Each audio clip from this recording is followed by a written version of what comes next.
Well, hello everybody, Brian Goulet here of GouletPens.com, and this week I'm going to be talking to you in Q&A about Omniflex nib improvements, different colored LAMY 2000s, and how to make a nib less smooth. This is episode number 264, since I forgot to mention that earlier. It is mid-August here. Rachel and I have been sort of celebrating our anniversary all week. We talked about it, and right now a little bit of origin story about how we met as a couple and then how we started Goulet Pens. Honestly, it was like a seed of an idea to do that video just on Monday, and we ended up talking so much. We made a part 2 on Wednesday, and then it went long even, so hope you enjoyed that.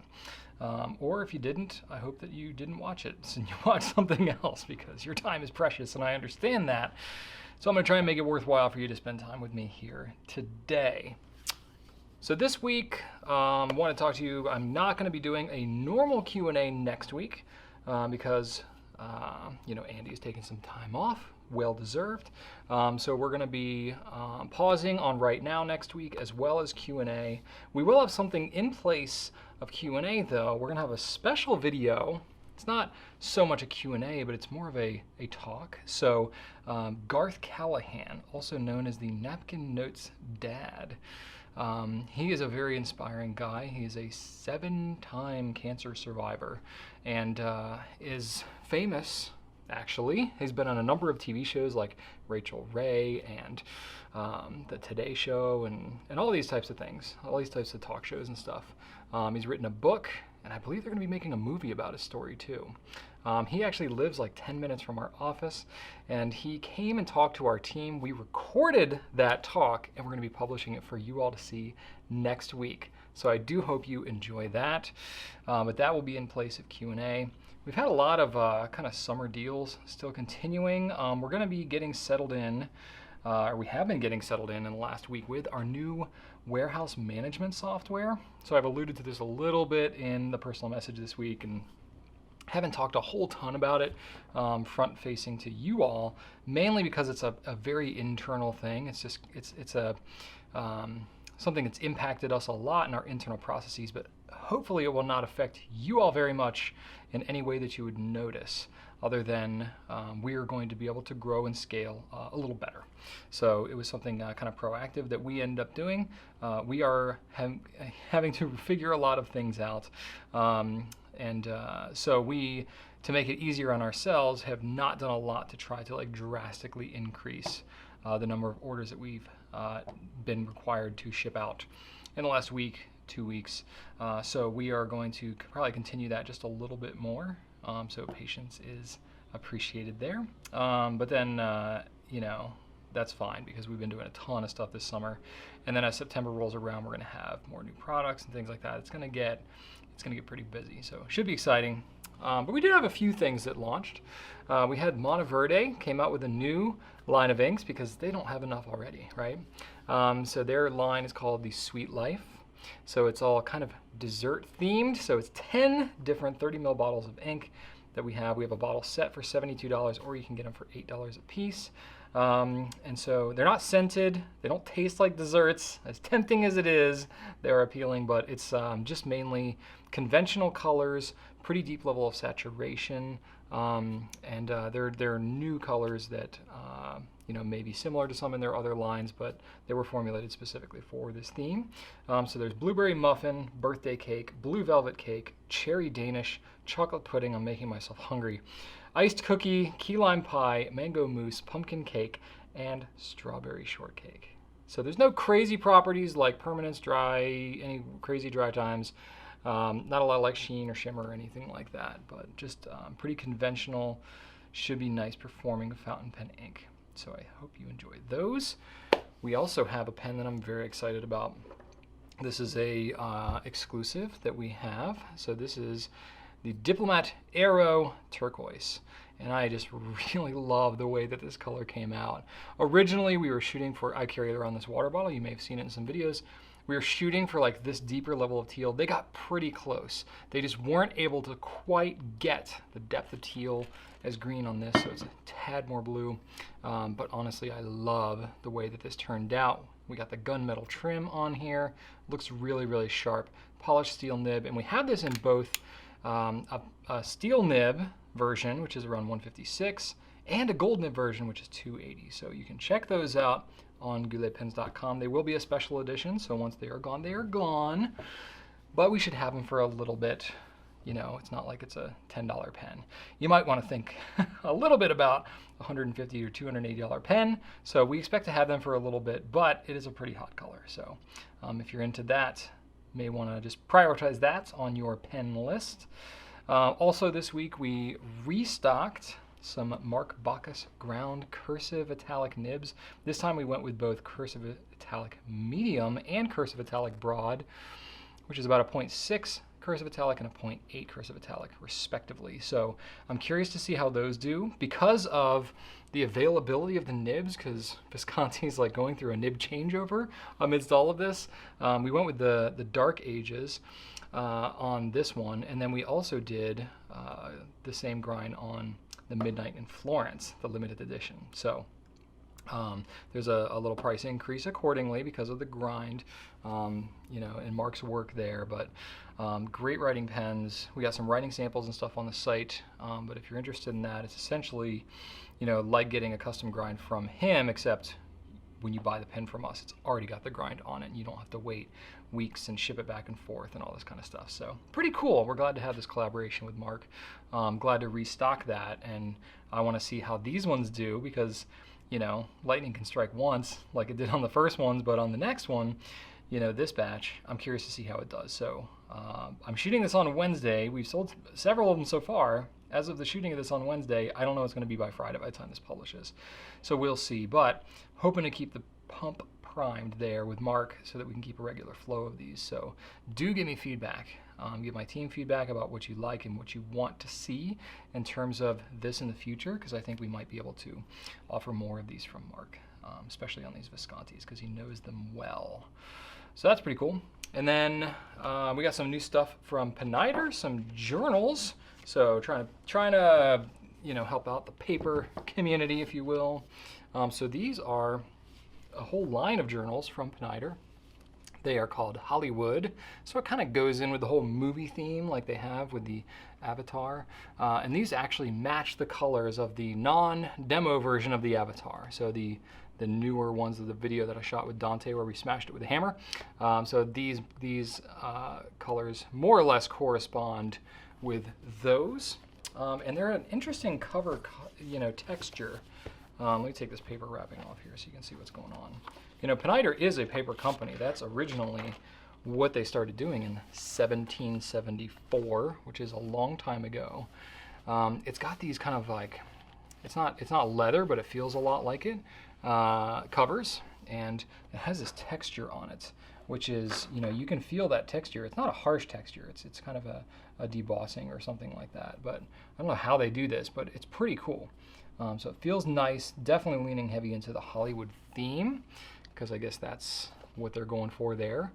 It's got some stuff in here, you know, explains a little bit about some of Peniter there, a little bit about their history in the front of it. And then these are all lined journals, no page numbers, but it does have a bookmarker, and it's got a little more Peniter info in the back there. So yeah, very curious to see how you all think Peniter's doing with these notebooks, because obviously they're a paper company, but this is something new that they've developed as they're kind of, you know, trying to accommodate more, I guess, into kind of the fountain pen world.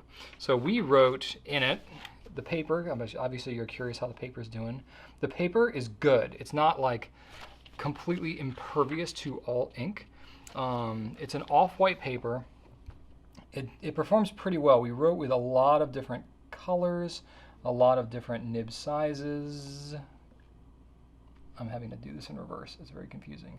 There you go. So you can see that. Not a lot of bleed through, show through. The only thing that I really had here is I used a flex nib there with, and went pretty deep on the X's. Showed through a little bit on the back there, but pretty much everything else was impervious to it. So I think, you know, I would certify these if it was up to me as fountain pen friendly. That's what they were going for. It's not like super, super glassy smooth, but it's up there with like a rhodia type texture, which is relatively smooth. So I think that, you know, this is a nice attempt from Pineider to introduce something for the fountain pen community. And I'm curious to see how you all respond to it, and I can pass that word along to them. The one thing about it that I'm a little less crazy about is the price. It's a little expensive at $39.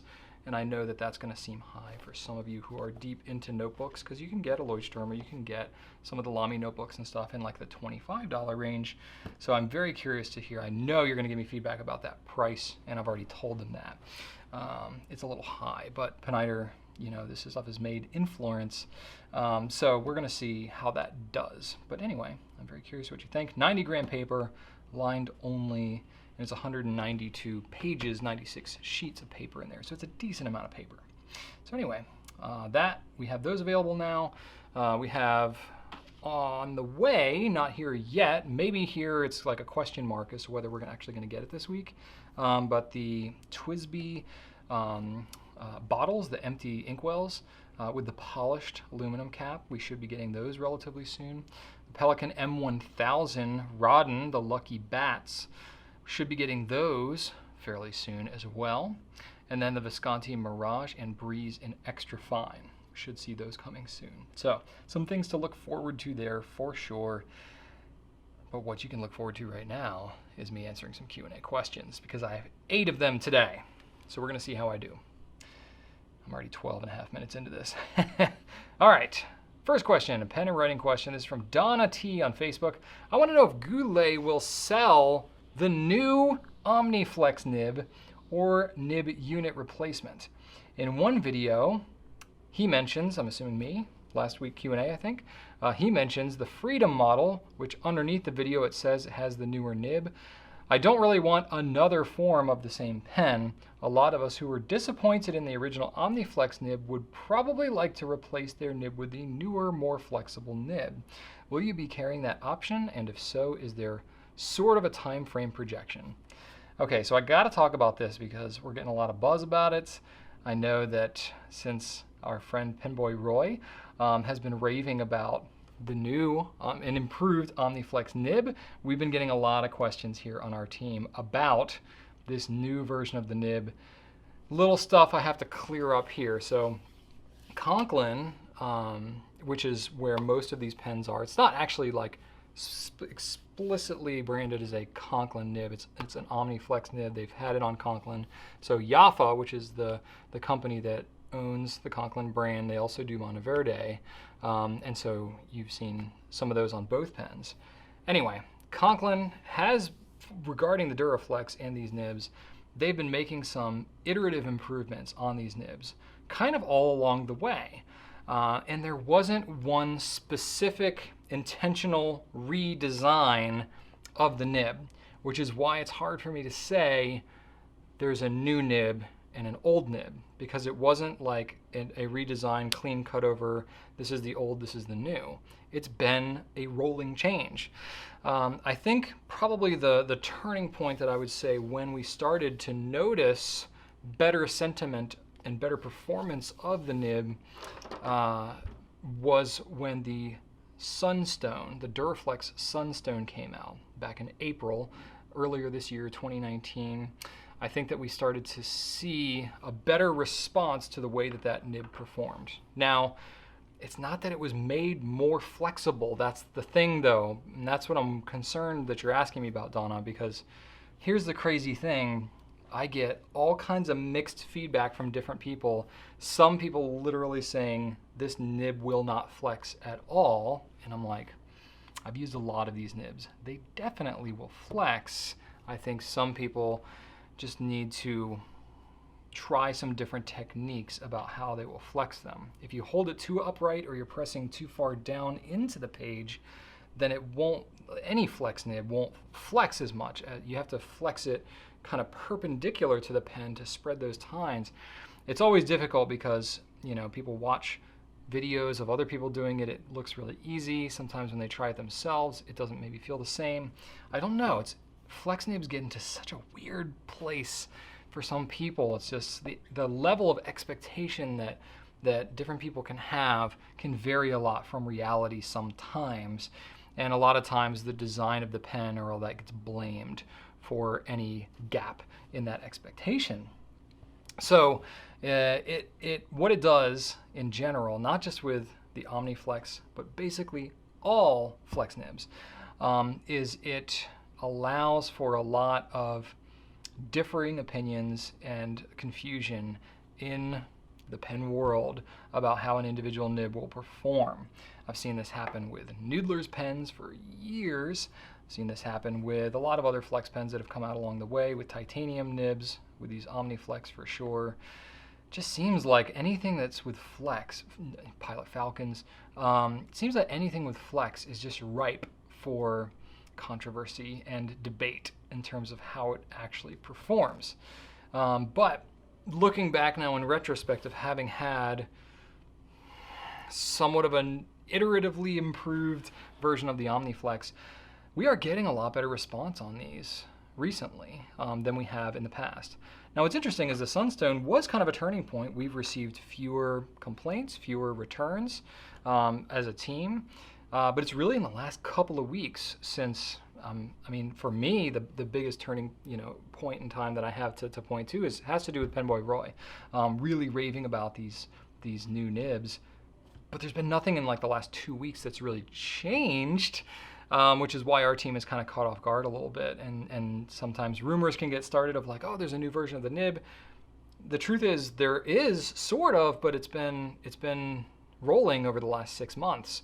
So I really can't point to one and say, oh yeah, if you bought this pen at this time, that was the old and now this one is the new. I can't hardly even look at the two and say this is the old, this is the new. Because the truth is they've been manufacturing the nibs very similarly. But what's happened is, the folks at Jaffa, they have the nibs made in a factory. They don't make them in, Jaffa's based in California. They don't make them in California. But they have them made. They install them, they assemble other pens in California at their facility. And I've actually got a video that shows some of their facility. I interviewed Javier, the founder, several years ago. I think this is 2014, was it that long ago? 2013? Might have been a really long time ago. I don't know, but it was a while ago. So anyway, they assemble the pens there, they assemble the nibs there and inspect them. And what happened is they developed a way to kind of improve the nibs there, and then they worked with the factory to do it kind of closer to the source. So I don't know exactly, because some of this gets to be a little mysterious because it's all kind of proprietary information, even for me, is there were improvements that were made at some point, and I don't really know when, and I don't really know the hard cutover, because the truth is they didn't like stop making and then sell out of everything old and then make a new version and then roll it out. So what happens, and this happens all the time, Visconti's going through this right now with their name transitions.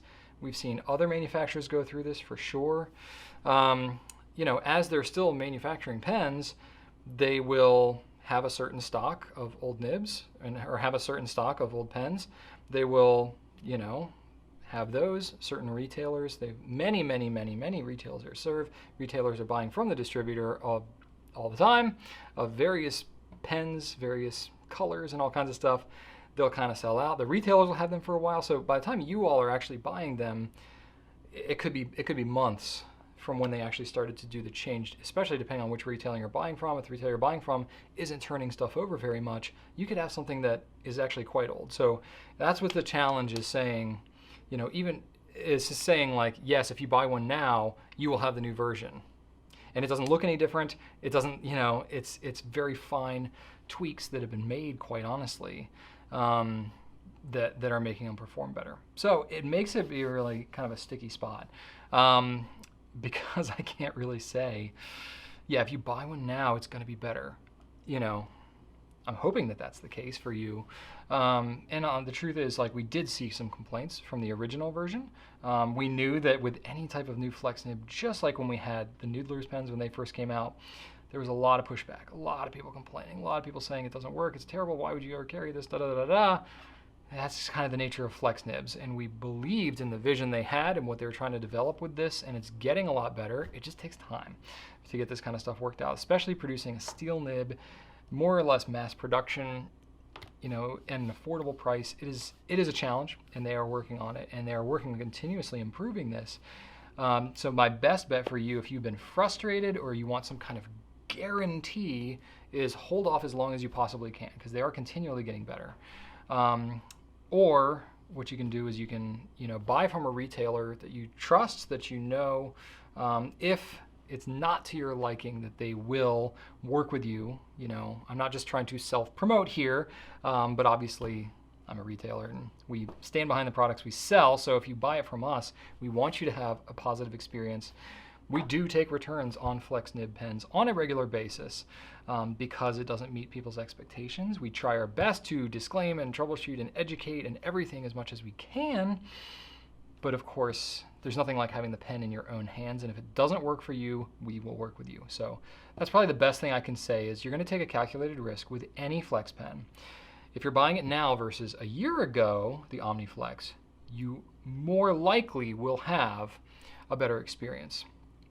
And so your odds are going to be better, but I can't guarantee that it's going to meet your expectations. And I would never do that for a flex pen, because sometimes expectations can just be so much. So that's where I would leave it with, and then just you know, be prepared if it doesn't meet your expectations to work with whoever it is you're buying from to be able to do that. And you can ask whatever retailer you're looking at, you know, if they have any information on how long they've had the pen maybe, and if it is the possibly iterated newer version, but I can almost guarantee you they're not going to be able to tell you for a fact that that is the case. What I can say is that we have been selling through Omniflex pens, Omniflex nibbed pens, pretty good on a pretty regular basis. So we keep a relatively fresh stock of them. So I would anticipate most of the flex nibs that we have from those Omniflexes are going to be some iteration of a newer version of it. But even still, I can't guarantee exactly how each one is going to perform. So that's where I would leave it with. So hopefully that gives you at least a little bit of context. But boy, is it a challenge to try to say any specific timeline or anything or a guarantee. Cool. All right, Brad the Bear 1 on Instagram says, isn't standardized parts less fun? JoWo, Nibs, and Schmidt converters seem unexciting. Fair enough. I can see where you're coming from there. You know, for example, if you have a pen like a LAMY 2000, it's got a cool, different nib. It's really unique to the LAMY 2000, and that makes it different from all the other pens that you have. If you have noodlers, you know, like I just pulled out my Boston safety pen. Haven't had one of these out in a while. It's what I used to write in my Hollywood journal here to stress test it. So very different kind of nib, very different kind of feed, and all that kind of stuff. Yeah, it's cool. I get it.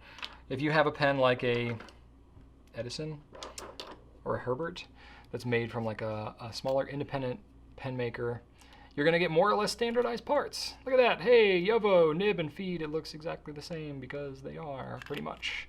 At least when they're made. Of course, any individual pen maker can tweak it and adjust it after the fact. Once they get them in, they can make it a little bit different. But largely, you're going to see a similar type of setup on these types of pens.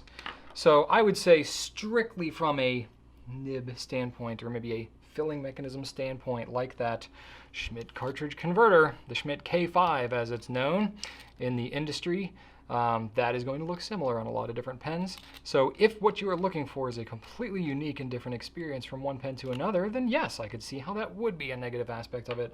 I have a different perspective on that though, honestly, because I've been into this thing for 10 years now, and I've seen a lot of behind the scenes. I used to make pens 10 to 13 years ago, and I can say I actually really like the standardized offerings for a couple of different reasons, okay?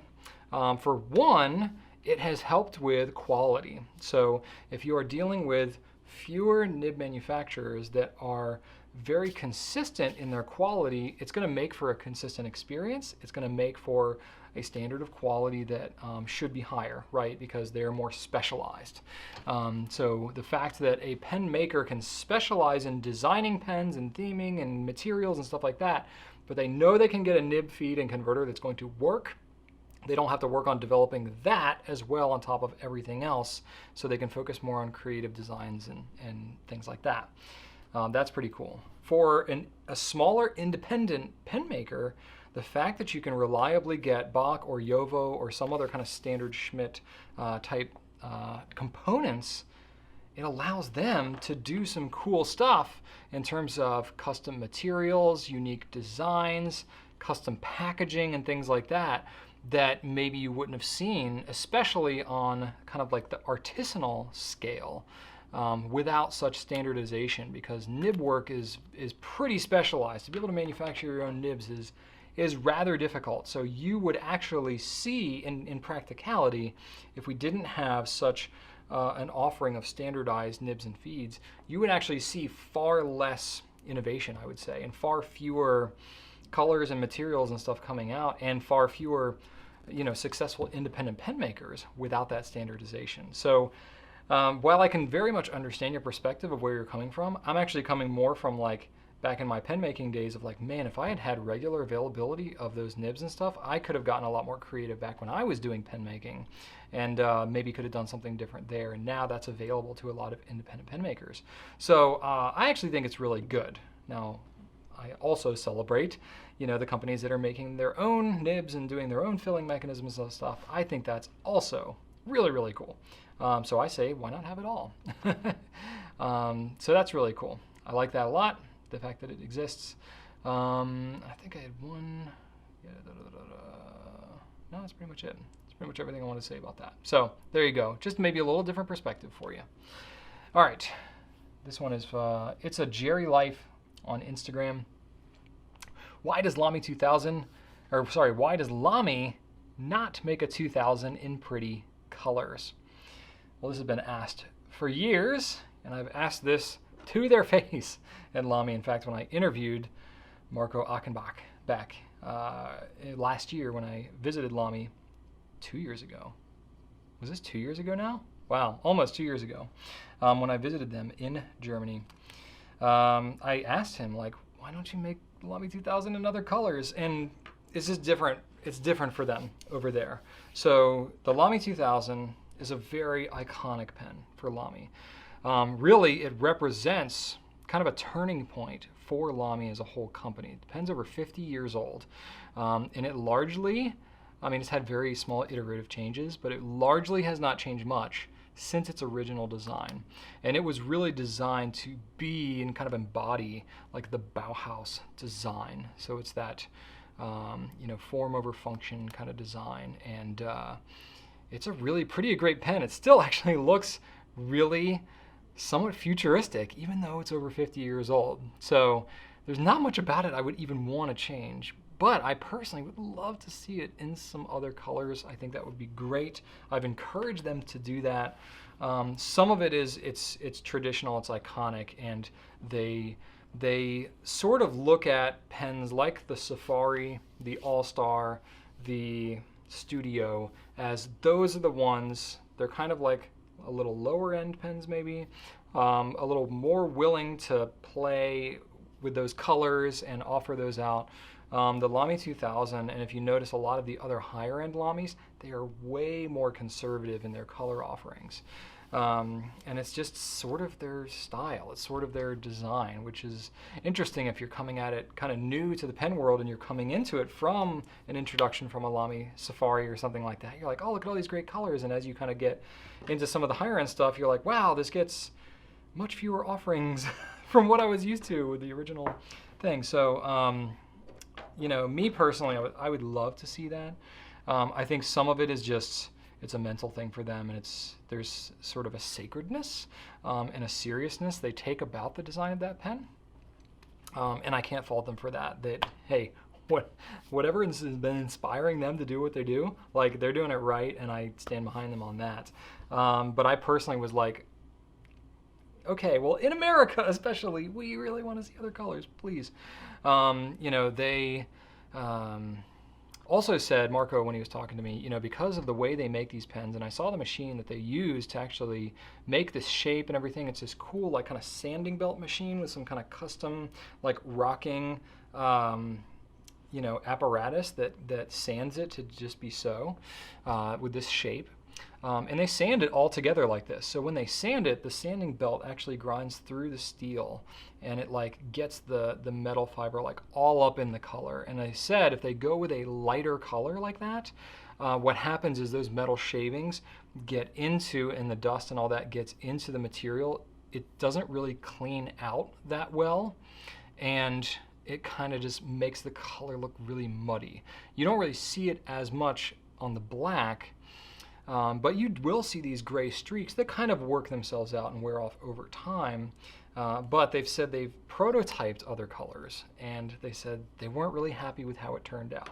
Now, I didn't get to see any of these prototypes or get even insights into specifically what colors they were working on, but that's the most that I got for information there. So I continue to encourage them to consider that. The one little inkling, little notion that we have, glimmer of hope perhaps, is that Bauhaus, the actual like Bauhaus organization, I guess, or the movement of it, is celebrating its 100th anniversary this year in 2019.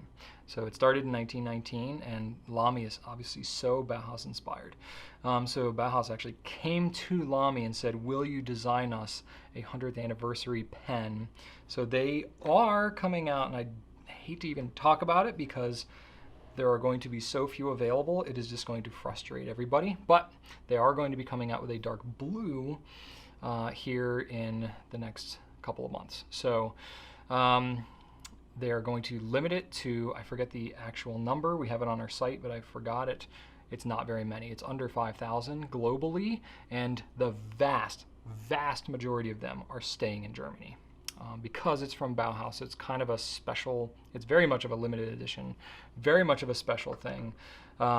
We are getting just so few of them in the US that we are actually doing something we've never done before. We are doing a lottery because we are not even going to get anywhere close. It's so few that we can't even do a timed release and have it be fair at all. So we are doing a lottery.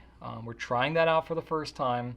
The pen itself is going to be $500, which is more than it regularly is, more than twice the regular price. Part of that may be because it's so limited. Part of that may be because they went with the color. They had to come up with a special cleaning process to get it to look clean. I don't know. I don't have those insights, but that's what I suspect. And it's just super special. So they are going to have just a handful that we're going to get. So we're doing a lottery. If you're interested, you can get more details on the product page itself. If you're watching this video after mid-late September of 2019, you've already missed out. Sorry, but we are going to have a lottery. I will say we already have a lot of people on the lottery. So you are going to get the opportunity to be randomly selected through this lottery for the opportunity to buy the pen. And I'm not really like crazy about doing it that way, but honestly, it is the fairest way that I can think to do it, because even if we came up with some super high standard of oldest customer, you know, most loyal customer, most number of orders placed, most whatever it could possibly be, we would have to have some insanely high standard to even have some sort of qualification there. And it's just, there's so many different ways to slice it. There's no way to go about it other than a random lottery. So I'm sorry, it kind of stinks, but that's the best way we can do it, and we will have that. You can get more details on the page. But what I'm hoping is that they receive a lot of positive feedback. Aside from the fact that there won't be enough of them, I'm hoping they receive a lot of positive feedback about the demand for a colored LAMY 2000, and that then they will possibly consider offering a different version in the future. That's what I would like to see, but I have no guarantee of that. So there you go. A little more context into the behind-the-scenes world of LAMY. All right, next question I have is from Daniel's Worlds on Twitter. I personally see a rise in the attention of the architect nib, but with the grind being more complicated and the angle being fairly specific for the person, do you ever see a version of the nib available from manufacturers for regular retail like the other nibs. I would concur with you. I would say that the rise and interest of the Architect nib has been increasing over the last 3 to 4 years probably. Previously it was actually called like a Hebrew nib. I think that the term Architect nib has kind of become a more popular style, but essentially what it is, and I've talked about this in Q&A a little bit here and there before. I want to explain it in more detail, and I have some writing samples. I'm going to try and show you some close-ups of some nibs, just so you get an idea what's going on. So the Architect nib is sort of like a stub nib. The stub nib, you know, it's basically if you take a round ball and you kind of chop off the top and the bottom, curve it a little bit, ends up with a nib that is thin cross-stroke, fat downstroke. Well, the Architect nib is the same concept, except it's ground to be the other way. So you've got the slit of the nib right here. You're cutting away essentially the sides. You're kind of cutting it to an angle there, and you're ending up with something that looks a little more like this, but it actually ends up looking more like a blade. And I have a pen here that has an Architect that I'm hoping I can get close enough here to show you sort of what's going on. So you know what a conventional round nib looks like. Well, this is an Architect, right? So this is actually coming off of a broad nib, Pelican, right, that I had custom ground. You can see there it's kind of ground to a point. It looks like a blade, catches in the light there. And from the side, it looks almost like a knife. So what this means is that it's going to write a very thin downstroke and a very thick cross stroke. And it means that I have to hold it at a very specific angle because it's not a round ball anymore. It's also not as forgiving as a stub nib. Think about a stub nib is forgiving when you go up and down with it, but it's not forgiving side to side in its rotation. So that's fine because it's a little easier to keep from rotating the pen in your hand than it is to change your writing angle, I think.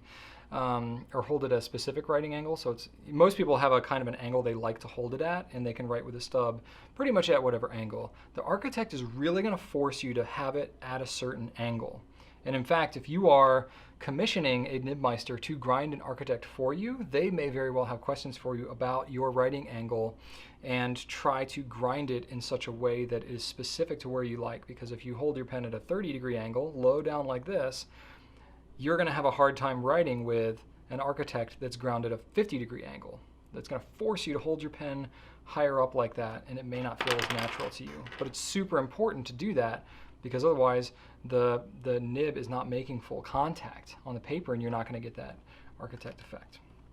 So I have a writing sample here for you just to kind of show what it looks like, the difference between an Architect and a cursive italic. So I have two nibs, both of them M600s, just for consistency's sake. So up here at the top, I wrote in cursive with an Architect nib. And the Architect nib, I don't feel really makes that much of a difference when you write in cursive. Some people like it, but it's a very subtle difference. It looks obviously different than a round nib. It's not all that different from a stub. But, you know, here's the stub down here, you know. So this is a broad cursive italic. I should say it's not stub, technically it's a cursive italic.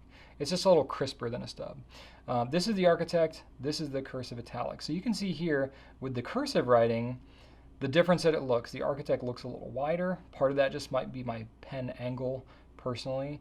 But you can see here specifically with the X's, you can see here the upward stroke of the X is fatter, and the downward stroke of the X is a little fatter. And it's the opposite here on the cursive italic. And then there's a bigger difference when I write it in print, right? So I did block print right here, which is not my natural writing style, but I thought I would show you what it looks like. The Architect grind, I personally think that in block print is where that really shines and looks pretty great. Here is where I have block print of a cursive italic, which also looks kind of cool, but it looks very different than this Architect. And then just for a true side-by-side, I wanted to show what the Architect looks like next to a cursive italics. So I very intentionally did like a straight up and down plus sign instead of an X, so you could really see the difference. So here you can see thinner downstroke, thicker cross-stroke. Cursive italic is literally the opposite of that. So that's the Architect grind. So it's difficult grind to do. It's definitely more steps, less margin for error than a stub or a cursive italic to do that. So that's part of it. That's why it's not mass produced. Also, it's a more finicky nib to actually write with, which I can imagine for most pen companies wanting to warranty their nibs, they're going to have a harder time because they can't control the perception that people have using something like an architect. If the customer doesn't know what an architect really is, and the more they kind of like mass produce it, the less likely people are to know what they actually are. We see this as a perfect example with flex nibs. That's why we see so many people complain about flex nibs, is because they may or may not have experience or have perspective or education or skill to use a nib like that as it's required to see the performance that you want to see with it. It's definitely to a lesser degree with an architect because it's not quite as finicky as a flex nib, but it has its own kind of quirks, right? Of being able to use it and hold it just at that very, very specific angle. And you may even have to like rotate your paper and write in such a way to really see the effects. So it's just a very different kind of writing experience that I personally don't feel is like universally appealing for everybody.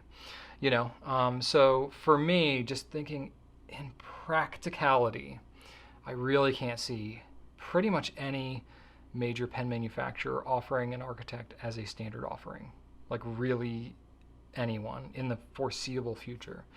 My perspective on that is because 10 years ago, when I first got into fountain pens, I had awareness of flex nibs pretty early on because there's a lot of history with flex nibs, with flex steel, like dip nibs, and flex nibs with fountain pens of old. There was really never like a heyday of architect nibs. It's not like that was the standard. It's not like, so just the awareness and the interest around architect nibs is way lower. Now it's obviously higher in certain parts of the world, like if you're writing, it's also called Hebrew nib. So there definitely could be more interest in countries where that would be more dominant writing style, much less so in like the American, standard, or the American, writing style. So, and that's a lot of my perspective because we're primarily U.S. based. So I think just the baseline that people have for what an architect even is just way lower. So with that perspective, there was much more awareness. There were vintage flex pens you could buy, a lot more availability, though not much. And then you had companies like Noodlers and now, the Omniflex nib and stuff like that. There's more availability of steel flex nibs, but it's still not something that is widely available at a lot of different companies. And that's been like 10 years since I've gotten into the business. So my perspective on that is if it took that long for so few companies, honestly, to develop even a flex nib that had a heyday, that has a history, that had kind of a following with vintage pens, and then people really kind of got hot on it. My perspective on the architect, yes, it is gaining some increased awareness, but it is a fraction of the awareness that flex nibs had years ago. So even as long as it's taken flex nibs to become popular, I'm not optimistic for the architect that it's going to become mainstream within the pen manufacturing community. Now that said, kind of flipping that around a little bit, we're working with Mark Bacchus on the cursive italics, which is also not a very popular. You can get a stub nib from most companies, which is a little rounder version of it. Cursive italics a little crisper. You can't get cursive italics at a lot of different places either. But we're working with him on offering that on some select pens. I could see, without making a firm commitment, I could see doing something similar to a Nibmeister who's inspired to do, a little more productionized architect grind, to be able to offer those through a boutique retailer of sorts. Probably not in production enough to be able to offer it as a whole pen company, because you think about like, Conklin, right, with the Omniflex. So they have the Duraflex, Omniflex. The Duraflex is one pen model, but the Omniflex nib is something they developed.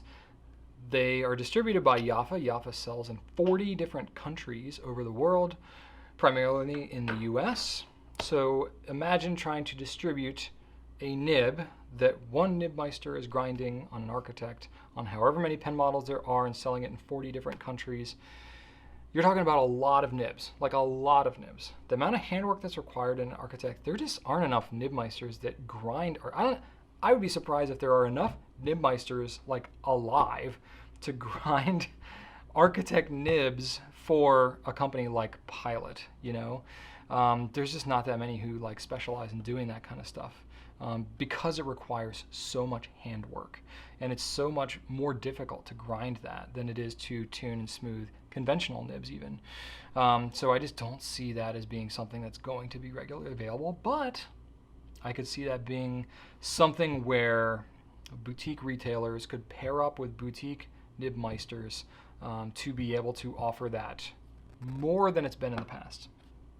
And that would be really cool for me.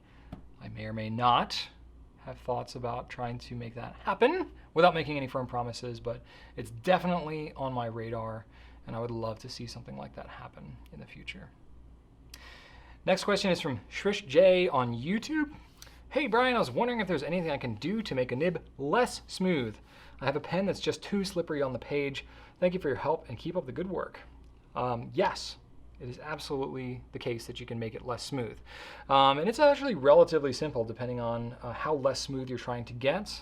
One thing that you could do is maybe try changing the paper. Obviously that changes a lot of other things too, but that is one factor. Maybe your paper is too slick, you could still get the qualities you want, but obviously if you're in a notebook and you like the format, you don't want to do that. You specifically asked me about the pen, that's context, I'm going to keep it, but I will say explore your paper, because you can definitely change the smoothness experience a ton for rougher or smoother by the smoothness of your paper.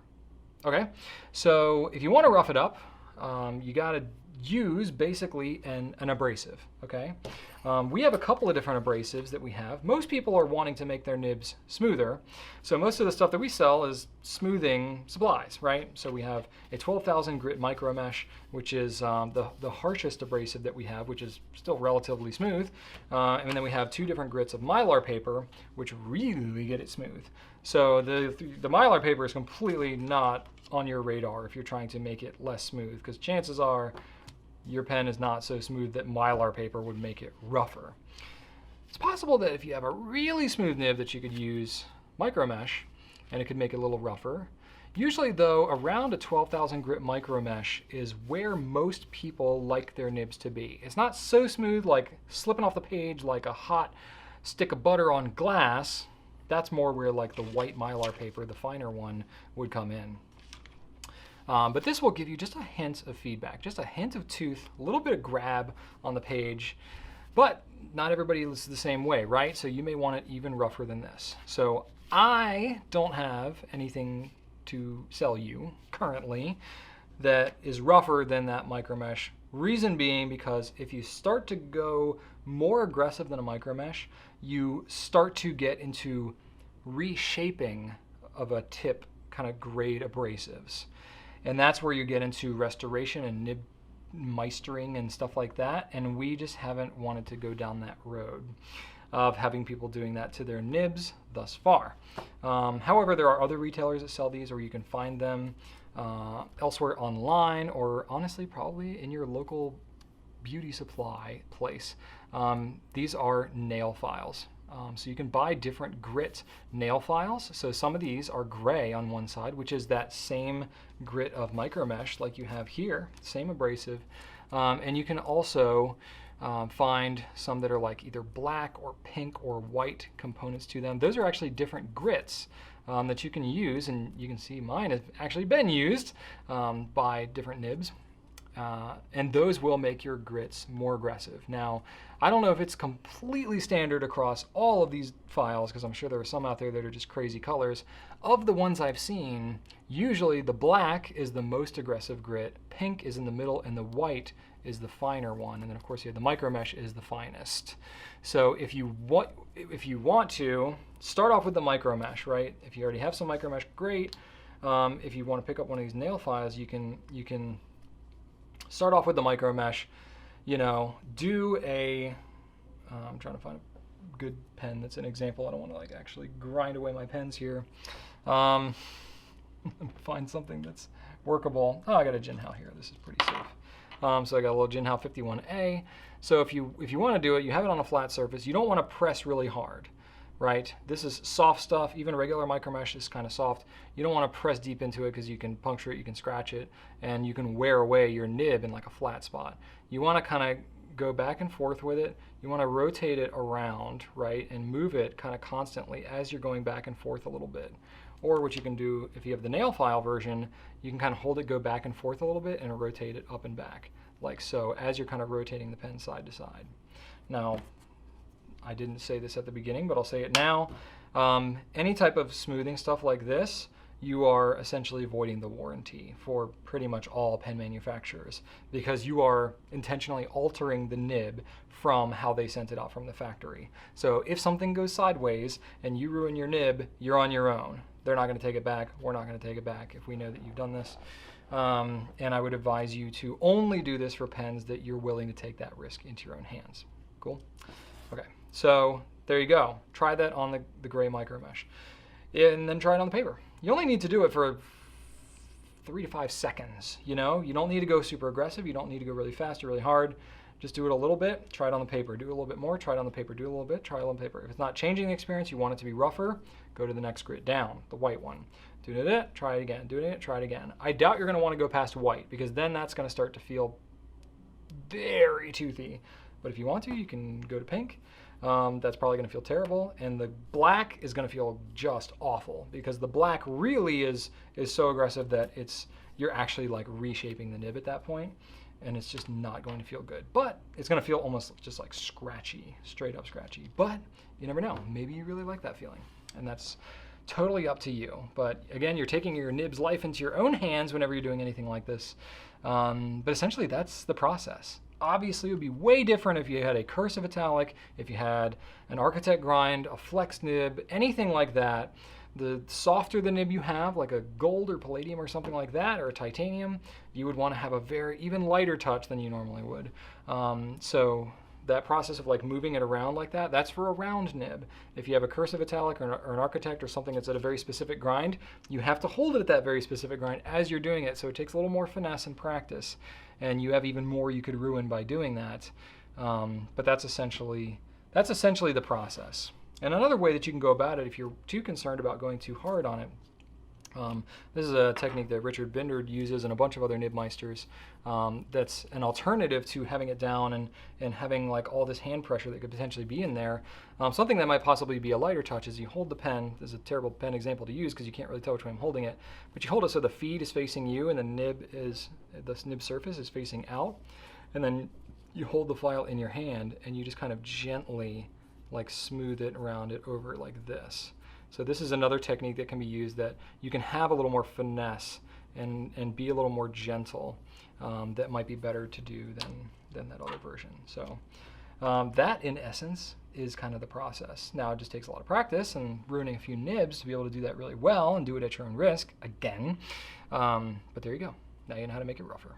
Next question I have is from Javier D on Facebook. What will be a good first time vintage pen? Let me disclaim this question by saying I would not consider myself a vintage guy. I do have a number of vintage pens, but I'll be the first to admit that I am not the authority on this area. So if you are deep into vintage and you feel differently than I do, I will concede to whatever it is that you're saying. This is just purely from my perspective and from what little of the vintage pen world I've dipped into. Esterbrook has a great fan following. I would say, it was definitely like the pen of the people for the day. It was affordable. It had a lot of swappable nibs, which was cool. A lot of different nib options. And there's kind of a collector following of Esterbrooks these days. You can find them pretty readily at pen shows and online and places where people are getting into them. There's a good amount of information and history about them. So it is a very much like a gateway for a lot of people getting into vintage pens, which is pretty cool. I've not fallen down the rabbit hole, but I do have a couple of Esterbrooks. They're going to be a little bit more now. I definitely think in the last probably 3 or 5 years, I've heard a lot more about Esterbrook and people like collecting them and stuff like that. So I don't know if they're quite as much of a bargain as they used to be. Obviously the brand has been rebooted now because you can buy new Esterbrooks, which we carry, but I'm talking the vintage ones before the brand went to sleep for a while. The vintage ones, you can still find them pretty readily. For me, though, I have had a little more experience, and my own just kind of personal preference is towards the Parker 51. So I've talked about this quite a bit in other Q&As as just a great vintage pen. I really like it. It's hooded. It's remarkably similar, in fact, to the Jinhao 51A. Not a very strikingly different name either, but Parker hasn't made this pen for a long time, and Jinhao has an inspired by design on this. So that's part of why I like carrying this pen, is because it is inspired by. That's a cartridge converter. This one is a, push button filler. It's got a sack inside. This is depressing the sack. It allows it to fill. It's got a hooded nib, very reliable writer. It was an extremely popular pen at the time. They made millions and millions of these. So part of what's good about them is they were workhorse pens, and they were extremely reliable. Very reputable, major brand at the time. And there are a lot of people who restore them, have parts for them, and so on. So sort of like Esterbrook, there's a whole community of people who are deep into Parker 51s. And other Parkers too, but the 51 to me is definitely like a great all-around workhorse kind of getting into it pen. That's a great introduction to the vintage world. It's got kind of that classic styling, but it's a vintage pen that I personally would not be afraid to ink up and carry around as a daily writer, even though the pen is decades and decades old. I think this one is older than my parents. So that's pretty cool. You can get into the restoring them yourself if you want to go down that road, if it's of interest to you. It's just cool. There's a lot of interesting stuff you can do. It's just a nice pen to use. So there you go, my limited perspective on the vintage stuff, but that's what I think. I have one ink question for you this week. This is from Sangeeta D on Facebook. Is it true that given the precision of technology and science today, that one can make inks of any and all colors that exist? I'm not an ink expert or a chemist, but there's some crazy stuff going on with technology these days. My answer is I would think so, that the technology exists to make pretty much any color you would want. You know, sort of like paint colors for your house. Like you can get pretty much any paint color you want. You can do custom mixes and stuff like that. Does that mean that it's practical or economical to do so is kind of a different story. So I don't know for a fact whether you could generate any color fountain pen ink you would want. But I know that most of the fountain pen inks that have come out today are using some sort of dyes or components that are coming from some other industry, either like textiles or some other sort of dye-based chemical formula type industry, where they are making literally like tanker loads full of ink for various purposes. And fountain pen ink is not even like the dust on a fly's butt for these huge textile industries in terms of how much dye is being used. So while yes, I believe the technology is there, the economies of scale for the amount of ink that's used in the fountain pen world is just not there. So I think that's why you don't see an endless supply of a million different colors of ink options. And part of that just has to do with practicality of distribution and marketing and all these other things too. What is cool though, I think, is, you know, even though the technology may exist, it may not be practical to develop all these random colors that you want. You can mix the colors, certainly, to get close to pretty much whatever you want. Getting like a CMYK mixture, you know, something like the Peniter came out with this set, and there's several other Platinum's done a mix-free set, and there's several brands that have come out with mixable ink sets. But what has been cool is seeing actually a different technology that I think has been more responsible in practicality for greatly expanding the color selection of the fountain pen universe, and that has been the technology of digital communications.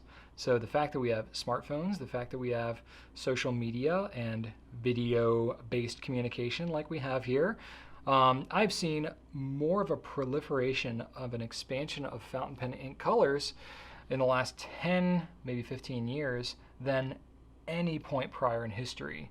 And I don't think it's because the technology for developing the dyes is any different. I think it's because you all, me, myself, everybody, have all been able to communicate, share what our desires are, share what colors we really like, and see what colors other people like, Smaller boutique manufacturers have cropped up and been able to focus on developing these really innovative, interesting colors. In fact, most of the fountain pen ink you see these days that has some of the newer technological, I guess, or excuse me, envelope pushing colors or properties are coming from very small boutique independent manufacturers. And I associate that to partly the availability of information for people who maybe aren't chemical engineers, to be able to experiment and try and learn basically how fountain pen ink works, and they can try creating their own without having like super trade knowledge. But I think also it has to do with the fact that distribution now is so much easier than it has been in years past. You know, the fact that you know, like a brand like Noodlers or Robert Oster or Organics Studio can be like one person that can develop these different things, that can promote them, share them, ship them, everything from like one location is kind of amazing. And especially when they pair up with, you know, distributor, retailer, whatever, they can spend a lot of time developing new formulas. You know, post one picture on a video or one picture on Instagram. Everybody in the community who loves that innovation can be aware of it basically instantly. And retailers will be like, hey, we want this, everybody's buzzing about it, let's buy it. I mean, that's really crazy if you think about it. Before, you know, kind of digital communication was around, how difficult it would have been to develop your own custom formula of fountain pen ink and sell it to the masses. That just didn't happen 50 years ago.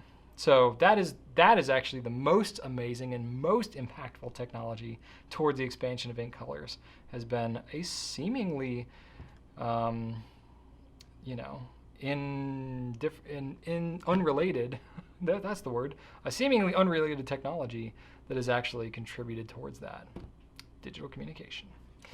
All right, the last question I have for this week, I'm gonna get my hands on a pen here. This is a troubleshooting question.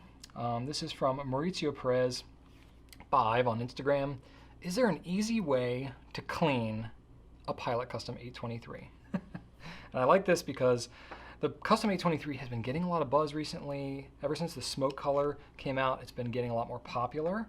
I think, you know, here at Goulet, we're actually seeing more popularity amongst the smoke than the original amber these days. I don't know whether that's going to keep up, but that's how it's been recently.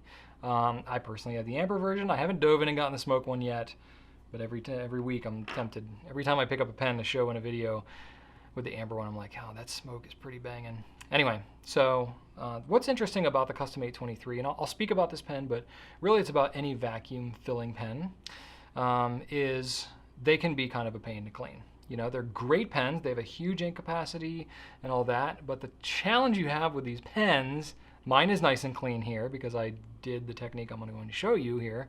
The challenge is when it's filled with ink, even when you clean it, what happens is because it's, you know, kind of this pressurized ink chamber here, that when you close it after having cleaned it, it's going to shoot like little droplets of water, and like it's usually colored water because you're like, I've cleaned this pen a million times. How in the world do I get these little ink spots out of here? It just comes from who knows where. So that's the challenge that I know you're talking about here, is because whenever you're dealing with a Visconti power filler, TWSBI VAC 700R, the Custom 823, you are going to, especially if there's a demonstrator aspect to it, you're going to see these little droplets. It's going to drive you crazy. It doesn't hurt anything. Really, it's not that much ink in the grand scheme of things, but I can understand where you're like, it has to be clean. So Pilot 823 specifically, so it has a proprietary nib, proprietary stuff, but the format and layout of it's going to be very similar to the other pens that I just mentioned. One way that you can kind of clean the inside of it, Pilot does not recommend that you do this, so you are deviating from the path of warranty properness, but it is friction fit. If you want to just kind of gently pull it out, you can do so. The nib fits nicely into the feed. They have pretty strict warnings about not messing with the front section of this pen, so I do not recommend that you do what I'm doing right now. This is my own pen, and I'm taking my life into my own hands when I do this, but anyway, just know that Pilot doesn't really like you doing this. But It's up to you. If it's your pen, just don't mess it up and you'll be fine. You can pull that out, you can clean out there and stuff like that. That's actually not the most important part of what I wanted to talk about today. The most important part is actually cleaning the inside of the barrel, especially once you've pressurized it and it's going to get your ink splatters there. What I think is the best is to actually remove the filling mechanism in the back. One thing for sure you don't want to do is try to unscrew the grip from the body of the pen. Even though it looks like there's threads there, it's glued in place and you can crack the whole pen, and then you will absolutely avoided your warranty. So just maybe don't mess so much around with the front end of the pen. You know, and I'm sure that Pilot doesn't love you messing with the back end of the pen too, so I'll just continue the disclaimer here that if you're doing this and you do anything wrong, you are taking your life into your own hands. Your pen's life. The cool thing about this, if you're familiar with the TWSBI VAC 700R getup, it's actually identical in terms of its functionality. It's not like swappable or anything like that, but you can actually use a TWSBI wrench, which is an 8mm wrench, and the threads on the back have an indentation on the side here. If there's even a prayer that I can show you this, but let's see if I can catch the light. But there is an indentation, there it is, that you can see that is a spot where a wrench can go. And if you rotate it very gently, counterclockwise, I gotta think about that, counterclockwise the wrench, you can unthread this filling mechanism, and voila, you just pulled it out of the pen. So then you can use a Q-tip swab and kind of clean that up. That's cool, don't lose that. Notice that this gold ring is not like glued onto the back, so you don't want to lose that. And it does have to go on a very specific way, so make sure, it's best just to take it off and then keep it with the filling mechanism, the piston rod there.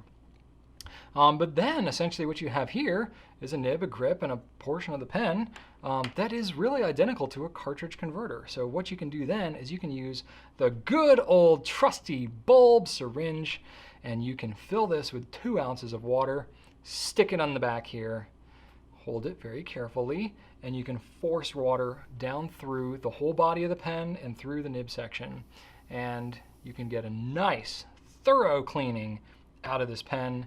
You can then take a cotton swab or whatever is to your liking, and you can swab out the inside. You can get all that little stuff out of there. Make sure you get as much of that moisture out as possible. You screw it back in place, making sure that that ring is in the correct orientation, because if it's upside down, it's going to have a gap and it's not going to fit right, and then you could crack it. But just get it in there clockwise. Just get it like hand tightened. Don't ratchet it down. And then push it back together. It's possible there still could be some water in the feed here. So what I like to do before I completely assemble the thing is take a paper towel and just kind of wrap it around the nib and feed like that to wick as much moisture away. It's possible that once you do all that and reassemble it, then you could put it back down and you could still get some droplets that kind of shoot up in here. And what I do in that situation is I just leave it. Or if you want to, you can disassemble it. When you're in that disassembly process, you can leave it out for it to dry before you reassemble it. Just know that anytime you leave your pen like sitting out disassembled, there's a chance that your cat or your kid or your whatever, anyone else, a ghost, could come along and steal a part of your pen or could roll on the floor or whatever. So again, you are at your own risk here. So that's the body of the pen. The last thing I wanted to cover was the cap. So the cap of the pen, pretty much what you're going to deal with. You can Q-tip swab out the cap of this pen pretty easily. The one thing you're going to run into is you might get ink behind this seal, that this inner seal that wraps around the nib and feed. Here are your super advanced tools that you need to get that out of there. It's a pencil with one of these fat tan rubber bands, the most boring of them that you've ever seen. It's just about the right thickness to be able to stick it in here, get some friction, just kind of give it a little twist maybe kind of push it up against the side of the walls. You should be able to kind of get this thing out. Of course, now it's not going to do it. I tested it right before this video. Let's see if I can get this thing out of here. There we go. You might have to give it a couple of tries or maybe like double wrap the rubber band or something like that. But eventually you'll be able to get it out of there. It's not screwed in place or anything. And then you can wipe that up. You can clean out the cap, use your Q-tip to get all that stuff out of there. And then when you need to go put it back in place, just take off the rubber band, take your pencil, and then just gently push it back in there until it won't go anymore. And then it's reinstalled. So that's how you can get it ink out from behind there. And then your pen is good to go. So that's my advice for cleaning a custom 823. All disclaimers involved. Please don't break your pen and then tell Pilot that I told you to do that. But anyway, at least wanted to empower you through education, because that's one of our core values at Goulet. I've gone long enough in this video. My question of the week for this week, since I'm done with all the questions, what is your breakdown of vintage versus modern pens? And I would consider modern to be within the last 10 years, maybe. Something that's made in the last 10 years. In your personal possession, in your collection, whatever you want to call it. What's your percentage breakdown? If you want to list how many pens, that's fine, but I'm just curious. My personal is probably 5% vintage and 95% modern. I haven't actually added that up yet, but that's just off the top of my head. Very much modern heavy. So I'm just kind of curious, being in the fountain pen community, where do you land with that? I would love to hear that. Just leave that in the comments. Be sure to like, comment, subscribe if you haven't already to our YouTube channel. Got a lot of these products that you can learn more about on gouletpens.com. I hope you'd enjoyed this rather extended Q&A this week. Rachel and I are just really in long form this week. But anyway, I hope you enjoyed it. Thank you so much for watching, and right on. See you in 2 weeks.